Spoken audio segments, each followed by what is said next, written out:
Assalamu alaikum. I am Mohammad Subtain, student of BS Chemistry from UAF सब campus Toba टेक्सिन।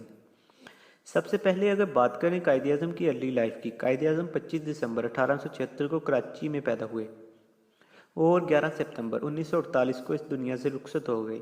उनकी पैदाइश वजीर mention Karachi में हुई। वो सामने जो दिखाई दे रहा है एक घर जहाँ झंडा भी मौजूद है, यही वजीर मेंशन है।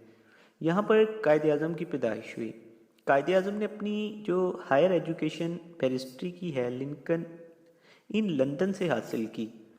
जो कोई भी इस ज़माना में लापड़ता था और बैरिस्टर बनना चाहता वो यूके जाता और यहाँ से तालीम हासिल करता। इसके बाद जब आप वापस आए लंदन से, आपने बम्बई हाई कोर्ट को प्रैक्टिस के लिए ज्वाइन किया। स्टार्ट में ये हिंदू मुस्लिम यूनिटी जो है इसके इत्तेहाद के हामी रहे, यानी कि ये चाहते थे हिंदू और मुसलमान मिलकर स्ट्रगल करें, मुसलमान और हिंदू एक साथ आगे बढ़ें। कायदे आज़म एक अजीम लीडर थे, ऐसे लीडर थे जो बहुत ही ज़माना के बाद पैदा होते हैं। उनकी जो लीडरशिप है वो बहुत ज़्यादा इम्पोर्टेंट की हामिल थी पाकिस्तान के लिए और ख़ास करके इंडो पाक के लिए, क्योंकि ऐसा नहीं है कि उनकी सर्विसेज पाकिस्तान के लिए ही थी। अगर पाकिस्तान बना तो उनकी वजह से, तो इसका मतलब ये है कि उन्हीं की एफर्ट्स शामिल थी जिसकी वजह से इंडिया को आज़ादी मिली ब्रिटिश राज से। तो लीडरशिप उनकी बहुत ही शानदार रही। इसमें सबसे इम्पोर्टेंट बात यह थी, उन्होंने अपनी पॉलिटिकल लाइफ का आगाज़ कांग्रेस से किया। 1906 के अंदर उन्होंने कांग्रेस को ज्वाइन किया, और जिस टाइम पर उन्होंने कांग्रेस को ज्वाइन किया, आखिर क्यों ज्वाइन किया, अगर हम इसका आंसर लेने की कोशिश करें तो हमें बहुत हैरत होगी। कायदे आज़म उस टाइम कांग्रेस को ही निजात दहिंदा समझते थे, क्योंकि कायदे आज़म कॉलोनियलिज्म से बहुत तंग थे और बहुत ज़्यादा तंग थे इस बात से कि यूके दूसरी कौमों पे जा जाकर कब्ज़ा कर रहा था। तो ऐसे में कायदे आज़म समझते थे अंग्रेज़ों को मुल्क से निकालना है तो इसके लिए हमें पॉलिटिकल वे यूज़ करना पड़ेगा कि इसमें कांग्रेस है, यही फुल पावरफुल है और यही काम दे सकता है। दूसरा, कायदे आज़म मुतासर थे जो हिंदू लीडर थे उनकी सोच से, खासकर गोखले को माना जाता है कायदे आज़म उनके थॉट से बहुत ज़्यादा मुतासर थे। तो उन्होंने प्रैक्टिकल लाइफ का आगाज़ पॉलिटिकली कांग्रेस से किया। कांग्रेस के प्लेटफॉर्म के बाद हम बात करेंगे मुस्लिम लीग जो है 1906 को बन गई। कायदे आज़म की कोशिश थी कि मुस्लिम लीग और कांग्रेस को एक साथ जोड़ा जाए। इसी वजह से लखनऊ पैक्ट जो है मेन रोल इनका हमें यहाँ देखने को मिलता है। 1916 के अंदर लखनऊ पैक्ट जो हुआ, इसमें जो वायदा हुआ था कायदे आज़म ने इसमें बहुत ही इंपॉर्टेंट रोल प्ले किया। एक साइड पे कांग्रेस या एक साइड पे हिंदू हैं, दूसरी साइड पे मुसलमान हैं। कांग्रेस में भी हिंदू थे इसलिए सेपरेटली कहना मुश्किल था। तो एक साइड पे कांग्रेस, दूसरी साइड पे मुस्लिम लीग। तो कायदे आज़म जो है दोनों ही के मेंबर थे, क्योंकि 1913 के अंदर कायदे आज़म मुस्लिम लीग को भी ज्वाइन कर चुके थे। तो इन्होंने कांग्रेस और मुस्लिम लीग के दरमियान एक ब्रिज का किरदार अदा किया, क्योंकि कायदे आज़म समझते थे जो हिंदुस्तान का फ्यूचर है वो उनके मुश्तरका स्ट्रगल पर ही बेस करता है। इसलिए कायदे आज़म ने लखनऊ पैक्ट में बहुत इंपॉर्टेंट रोल प्ले किया। इसीलिए जो सरोजिनी नायडू थी, इन्होंने कायदे आज़म को ambassador of Hindu Muslim unity का खिताब दिया। इसके बाद दिल्ली प्रपोजल जो है इसमें जिन्ना ने अपना रोल प्ले किया और उन्होंने बताया कि भाई आप अगर हिंदुस्तान का फ्यूचर देख रहे हैं तो सबसे ज़्यादा ज़रूरी है कि आप मुसलमानों को भी इन टर्म्स में शामिल करें।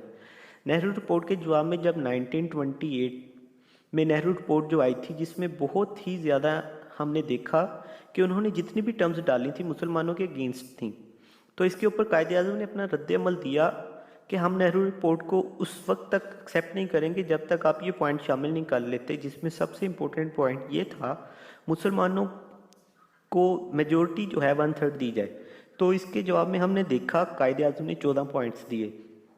ये जो कायदे आज़म के 1929 के अंदर 14 पॉइंट्स थे बहुत ज़्यादा इंपॉर्टेंट थे, क्योंकि कायदे आज़म ने दो टोक कह दिया था कि फ्यूचर के अंदर हिंदुस्तान के लिए जो भी कॉन्स्टिट्यूशन आप बनाएंगे तो इसमें अगर ये 14 पॉइंट्स शामिल नहीं होते तो मुसलमान या मुस्लिम लीग इसे एक्सेप्ट नहीं करेंगे।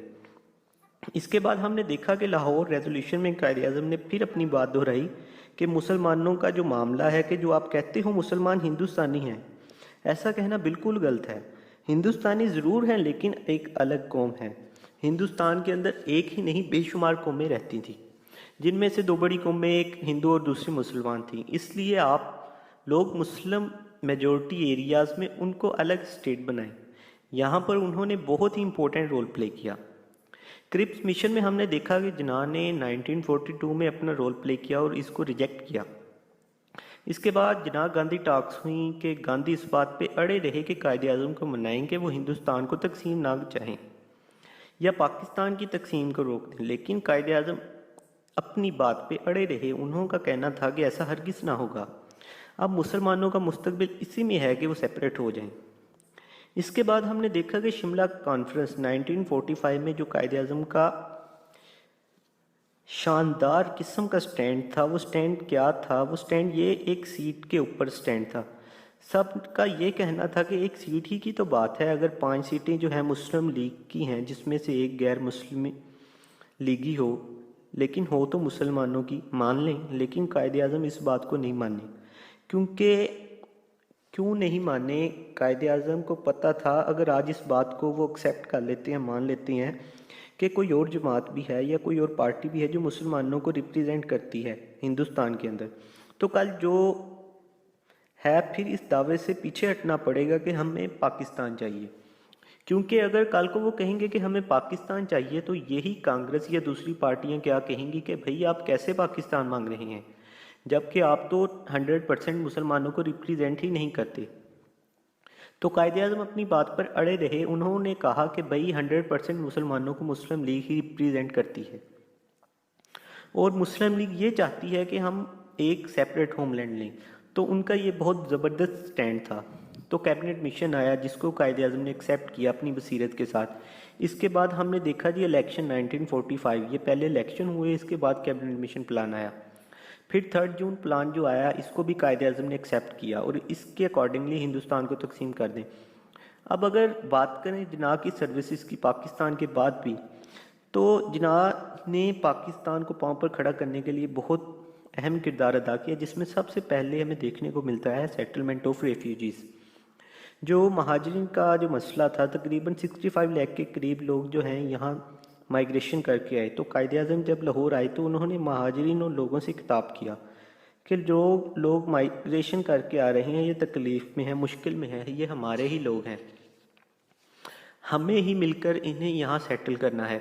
इसके बाद कायदे आज़म ने गवर्नमेंट सर्वेंट्स को स्पीच की कि भाई आप अवाम के खादिम हैं, आप अवाम के गुलाम हैं, आप अवाम के हाकिम नहीं। अब इसीलिए अपने दरवाजे हर टाइम अवाम के लिए खुले रखें। इसी तरह रेसिज्म के ऊपर उन्होंने बात की कि आपको सूबाई और नस्ली तआस्सुब से बाहर आना है, आप लोगों ने मिलकर पाकिस्तान के लिए काम करना है। और पाकिस्तान की इकानमी जो है इसके फंडामेंटल बेसिस थे जो उनको बताया कि हमारा जो इकनॉमिक सिस्टम है वो किसको बेस करेगा, वो सिर्फ और सिर्फ जस्टिस सिस्टम होगा, यानी इंसाफ के ऊपर बेस करेगा और वेस्टर्न सिस्टम से अलग होगा। क्योंकि जो वेस्टर्न सिस्टम है वो हमें सूट नहीं करता, क्योंकि इनका जो सिस्टम है वो सूद के ऊपर, कैपिटलाइजेशन के ऊपर मबनी करता है। ये पाकिस्तान को सूट नहीं करता कि जहाँ अमीर अमीरतर हो और गरीब गरीबतर। हमें एक ऐसा सोशल सिस्टम चाहिए जो सोसाइटी के लिए हो। इसीलिए उन्होंने स्टेट बैंक का आगाज़ किया। 1948 1 जुलाई को इसकी बुनियाद रखी। इसी तरह स्टूडेंट्स के साथ उन्होंने स्पीच की कि भाई आपने जो पाकिस्तान से पहले रोल प्ले किया था, तब आपने सियासत के अंदर बढ़ चढ़कर हिस्सा लिया। अब पाकिस्तान बन चुका है तो आपका पूरा ध्यान तालीम के अंदर होना चाहिए, ना कि सियासत पर। कायदे आज़म बहुत ही हार्ड वर्कर थे। उन्होंने इतनी ज़्यादा मेहनत की पाकिस्तान के लिए। 1940 में वो बीमार हो गए, उन्हें टीबी हुई। इसके बावजूद वो इसका मुकाबला करते रहे और पाकिस्तान के लिए जद्दोजहद करते रहे। आज भी देखें इसका इलाज कितना ज़्यादा मुश्किल है, तो तब तो उसका इलाज था ही नहीं, फिर भी उन्होंने ये बात छुपाई रखी और अगले 7 साल तक अनथक मेहनत की। इसके नतीजा में पाकिस्तान हासिल हुआ। टीम वर्क उन्होंने किया, किस तरह जो है पूरी मुस्लिम लीग को लेके चले और किस तरह से स्टेप बाय स्टेप बिल्ड करते रहे। बात करें कायदे आज़म की कम्युनिकेशन स्किल्स की, कायदे आज़म को ने गोरों को उनकी ज़बान में समझाया कि पाकिस्तान का बनना कितना ज़्यादा इम्पोर्टेंट है। और उनका स्लोगन है यूनिटी फेथ डिसिप्लिन। इसको सरकारी जगहों पे तो लिखा जाता है, लेकिन अफसोस है कि इस पर अमल नहीं किया जाता, इसको फॉलो नहीं किया जाता। अब अगर बात करें 2 नेशंस थ्योरी में कायदे आज़म की, तो कायदे आज़म का बहुत ही अहम रोल है जो हमें स्प्लिट दिखाई देता है, हमें दो जगह पर नज़र आएगा कि कायदे आज़म का जो रोल है बिल्कुल स्प्लिट है। एक तो जिन्ना का रोल 1935 से पहले था और एक 1935 के बाद। 1935 से पहले माना जाता है कि कायदे आज़म लिबरल थे, कि वो लिबरल थे। अभी भी बहुत सी डिबेट्स वगैरह लगी हुई हैं कि वो लिबरल थे या इस्लामी थे। तो इस टाइम पर उनकी पॉलिसी, तो इस टाइम पर उनकी जो पॉलिटिक्स थी मुस्लिम लीग के गिर्द घूमती थी, लेकिन इस्लाम के गिर्द इस तरह नहीं घूमती थी। कि जब 1935 में कायदे आज़म लंदन से वापस आए तो उनकी पॉलिटिक्स का रुख बदल चुका था। तो उन्होंने इस्लाम का स्लोगन दिया मुस्लिम लीग को कि भाई इस्लाम का नाम ऐसा नाम है जिस पर मुसलमान कट मरने को तैयार होंगे। क्योंकि स्टार्ट में कायदे आज़म लिबरल थे, एक लिबरल थॉट के साथ मुस्लिम लीग को लेकर चल रहे थे, लेकिन 1935 के बाद, खास करके 1940 के बाद, उन्होंने दो टोक मौक़िफ़ इख्तियार किया कि मुसलमानों के लिए एक सेपरेट होमलैंड होना चाहिए। इसीलिए कायदे आज़म ने कहा था पाकिस्तान तो उसी दिन बन गया था जिस दिन पहला हिंदू मुसलमान हुआ था हिंदुस्तान के अंदर। इसका मतलब ये था कि 7th सेंचुरी जो है, यहाँ पे अरब ट्रेडर्स आते थे हिंदुस्तान में। इस टाइम पे पहला हिंदू मुसलमान हुआ था वो एक अलग शख्स था जिसने कौम की बुनियाद रख दी थी, जिसके रस्म व रिवाज, कल्चर, हर चीज़, सब कुछ डिफरेंट था और लोगों से। ये कायदे आज़म कहना चाहते थे कि पाकिस्तान तो उसी दिन बन गया था जिस दिन हिंदुस्तान में पहला हिंदू मुसलमान हुआ था। बाकी रही बात कायदे आज़म की, वो लिबरल थे या इस्लामी, इस पे बहुत से लोग बहस मुबाहिस करते हैं। तो इन शॉर्ट ये हमने देखा कायदे आज़म की सर्विसेज पाकिस्तान की क्रिएशन में, और इसके बाद अल्लाह ताला पाकिस्तान को दिन दुगनी रात चुगनी तरक्की अता फरमाए। आमीन।